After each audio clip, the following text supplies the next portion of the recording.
Bonjour à tous, nous sommes de retour pour cette rentrée avec la lecture de vie antérieure de Mathilde. Je vous retrouve tout de suite après. Bon visionnage, à tout à l'heure. Alors, on va dire bonjour, n'est-ce pas? Bonjour. Voilà, bonjour à tout le monde. Nous sommes le mardi 10, c'est ça. Hier, on était le 9, grand portail énergétique. Aujourd'hui, donc, nous sommes le mardi 10 septembre. Voilà, c'est la rentrée. Et ma rentrée se fait avec Mathilde aujourd'hui pour une lecture de vie antérieure. Voilà. Alors, on a dit qu'on rentrait vite, tout de suite dans le vif du sujet. Je m'exécute. Alors, la première chose que je vois pour toi, c'est une tour. Une tour qui ressemble à un donjon. Je vois une cour de ferme et j'entends des bruits d'animaux. Je sais que c'est l'hiver. On me donne une date. La date est 1432. Donc, je situe ça dans le Moyen-Âge. Hein. Peut-être la fin du Moyen-Âge. Voilà. Alors, je sais que c'est l'hiver parce que je vois qu'il neige. D'accord ? Alors, tu es une femme et là, je rentre dans cette tour. Alors, cette tour qui n'est pas qu'une tour. Hein. En fait, c'est toi, tu es dans la tour. C'est pour ça qu'on a commencé à me donner la tour. Mais je vois tout un... C'est comme un grand domaine, si tu veux. Hein, tu vois. Mais il y a une tour quand même principale dans laquelle toi, tu es. Alors, dans cette vie, Mathilde, tu es une femme. Et là, je te vois alitée parce que tu es enceinte. Alors, on m'indique que c'est toi la maîtresse des lieux. Donc, c'est toi la châtelaine, en fait. Hein. Attends, je vais mettre du son parce que... Voilà. Alors, on m'explique que c'est un château, donc la tour, puis tous les bâtisses. Alors, je vois une espèce de pas une forteresse, tu vois, comme on pourrait l'entendre, mais quand même, il y a des remparts. Voilà, c'est tout un truc, quoi. Hein. C'est pas un tout petit château, hein. C'est quand même un grand château. Oui. Et on m'explique que tu as hérité ça. C'est un héritage familial, on me dit. D'accord. Alors, on m'indique que tu as une grossesse difficile, voire très difficile. Donc, tu es obligée de rester au lit. On me donne ton prénom. Tu t'appelles Anne-Lise. D'accord. Alors, on m'indique que tu es très jeune. Enfin, très jeune pour aujourd'hui, mais à cette époque-là, je ne pense pas que ce soit très très jeune. Tu as 21 ans. Alors, on m'indique que ton époux est mort au combat. Donc, tu es veuve.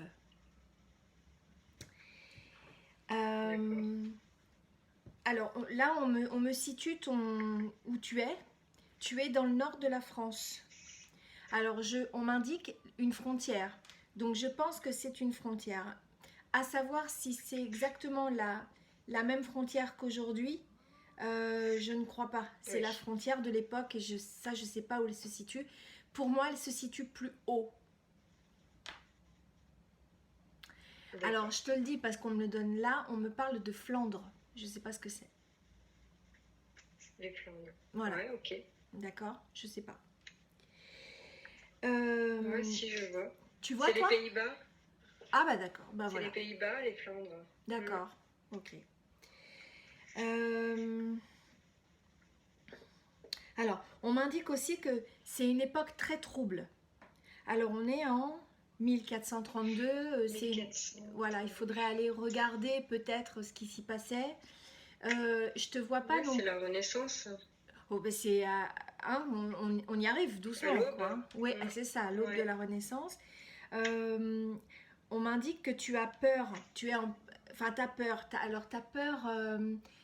bon, t'as peur parce que déjà t'es veuve, hein, forcément, donc voilà, plus trop de sécurité, ni affective, ni rien, mais tu as peur surtout parce que t'as peur qu'on attaque tout le temps ton château. C'est une époque un peu trouble, tu vois, où il peut se passer tout et n'importe quoi en une fraction de seconde, quoi. Donc tu vis dans l'insécurité la plus totale. D'accord. Alors, je te vois réfléchir. Tu es dans ton lit, tu es enceinte, et bon, t'as que ça à faire, hein, de réfléchir, parce que tu es clouée au lit. Donc, tu réfléchis, et, euh, et en fait, je te vois réfléchir sur les bases de te dire que tu as peur pour ta vie et celle de ton enfant à venir. Donc, tu cherches des solutions. Et tu as aussi peur pour l'avenir de ton domaine, on me dit. C'est-à-dire que si toi tu disparais, ben t'as pas d'héritier. Qu'est-ce qui va se passer après? Bon, je pense que c'est une époque où les terres sont très importantes, hein, aussi la passation voilà, familiale est très importante. Donc pour toi, c'est un réel problème et je te vois vraiment te prendre la tête à ce sujet. Tu souhaites donc sécuriser ta situation, c'est ce qu'on m'a dit. Alors, voilà une idée, tu penses à te remarier. Forcément, c'est la solution pas de facilité, mais quand même, c'est la première des solutions qui te vient à l'idée. Alors, là, on m'explique que le mariage avec l'homme qui est décédé n'était pas un mariage d'amour. Hein, c'était plutôt un mariage arrangé, consenti par les deux parties. Donc toi et ton époux, et j'ai envie de dire, c'était plutôt les familles qui s'étaient arrangées comme ça. Mais on m'indique aussi que tu n'étais pas mécontente de ce choix. Voilà, c'était pas un mauvais parti. Voilà, c'était pas douloureux pour toi. Voilà, en tout cas. Hein. Oui, c'était pas là le problème, quoi. Non, c'était pas là le problème. Et d'ailleurs, je te sens quand même. Alors, j'irai pas jusque dire avoir de la peine, mais je te sens un petit peu dans le regret d'avoir perdu cet époux. Parce que c'était une situation qui te convenait. Tu n'étais pas du tout malheureuse. S'il n'était pas arrivé ça, tu serais restée mariée, etc. Et tu étais très contente comme ça. Alors, là, on me parle un petit peu de ton caractère. On me dit que tu as un fort caractère. Alors, tu es une femme, hein, pour l'époque. Je sens une personne très indépendante et une personne quand même assez opportuniste. C'est-à-dire que, voilà, si elle voit la moindre opportunité d'arranger sa situation, elle ne fait pas de simagrer, elle y va direct. Hein. On me dit aussi que tu as un caractère à aimer dominer les situations. C'est-à-dire que tu aimes, là, cette situation-là qui t'incombe là en ce moment, c'est-à-dire rester dans ton lit cloué, tu ne peux pas agir, tu n'as pas de moyen d'action, tu es veuve, la situation est trouble, là tu perds pied parce que tu ne contrôles plus rien. Et ça ne te ressemble pas. Voilà, on m'explique, tu aimes avoir le contrôle sur les choses, les événements et sur les personnes, c'est-à-dire sur ton entourage. Hein. Tu aimes bien un petit peu chapeauter tout et tout le monde. Alors, ta grossesse ne se passe pas très bien. Donc on me dit que tu es obligée de rester couchée, alitée. On me dit que tu es enceinte plus de 5 mois. Alors, tu as conscience que tu dois accoucher avant de chercher un prétendant. Parce que chercher un prétendant couché, c'est pas top, et enceinte, c'est pas top. Ouais. Donc tu sais que cette période-là doit passer. Hein. Et tu trouves que ça va pas assez vite. Donc tu voudrais régler ton problème rapidement. Et je te dis, je te vois quand même dans ton cerveau, ça fume. Parce que tu souhaites vraiment trouver une solution. Alors, on me dit que tu n'as pas d'amis pour... comme tu es quand même tu domines quand même ton domaine, hein, malgré que tu sois couché et alité, hein, ça n'empêche rien. On me dit que forcément, tu n'as pas trop d'amis parce que ça va être répété, etc. Tu n'as personne de confiance autour de toi. On me dit que tu es seule, donc, hein, à prendre les décisions, etc. et à t'assumer. Donc, tu décides... Alors, c'est là où ça va plus être très rigolo. tu décides d'arrêter ta grossesse, de la stopper. Tu te dis que tu es jeune, hein, et que tu auras l'occasion de refaire des enfants, et que ce bébé va t'encombrer beaucoup plus qu'autre chose. Oui. Alors tu fais appel, on me dit, tu fais appel à l'avorteuse. Voilà. Ouais. Alors elle te donne un remède. Alors je vois, hein, c'est des plantes, hein, donc tu prends le remède par voie orale. C'est pas une intervention, rien de tout ça. Tu avales. D'accord. En fait, l'idée c'était de provoquer des contractions pour provoquer l'accouchement et voilà. Et alors là, c'est le drame. Les contractions commencent et tu as un sursaut de conscience. En fait, ça te fait complètement... tu passes du coq à l'âne. C'est-à-dire que les contractions commençant, tu sens un mouvement dans ton ventre. Et là, pour le coup, ben, tu te dis, mais qu'est-ce que je suis en train de faire? Alors, tu regrettes immédiatement ton geste. Tu prends conscience de ta demande et de ton acte.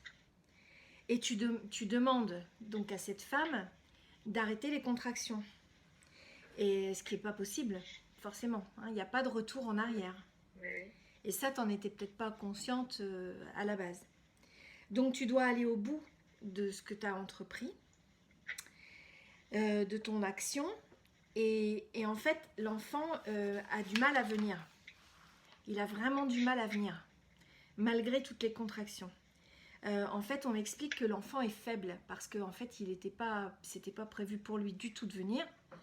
Lui, tout se passait très bien pour lui. Et pour le coup, comme on l'a un petit peu brusqué, il n'a pas assez de force pour engager le passage, etc. Ouais. Alors, les contractions s'arrêtent.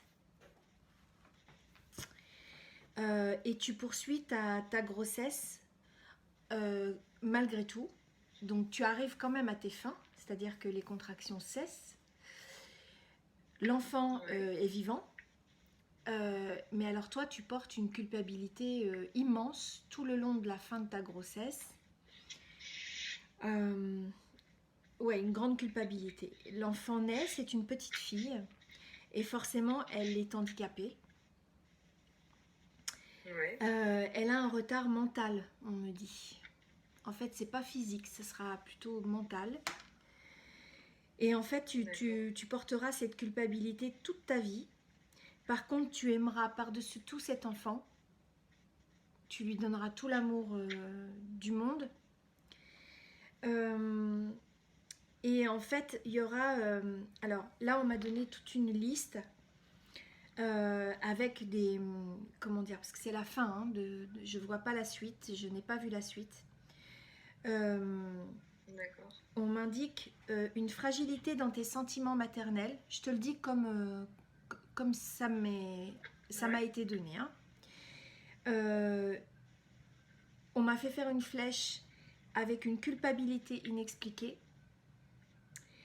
Une autre flèche pour m'amener à la surprotection de l'enfant. Pour m'amener encore à une flèche et qui me dit prendre des décisions seule pour l'enfant.